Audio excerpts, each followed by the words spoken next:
வணக்கம்.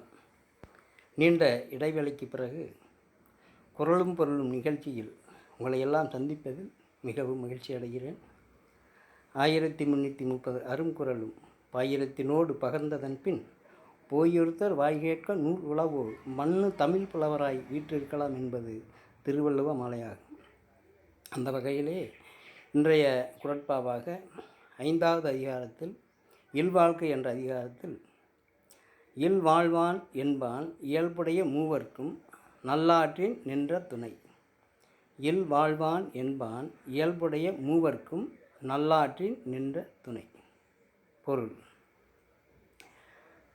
பெற்றோர், மனைவி, மக்கள் என்று இயல்பாக தமக்கு வாய்த்த மூவர்க்கும் நல்ல துணையாக இருப்பவனே உயர்ந்த குடும்பத் தலைவன் என்பது இக்குறட்பாவின் பொருளாகும். ஆங்கில குறட்பாவாக A true householder is a steadfast friend to the other three orders in their virtuous paths என்பது ஆங்கில குறட்பாவாகும்.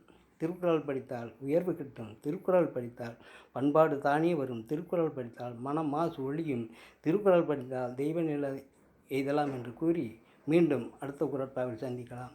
நன்றி, வணக்கம்.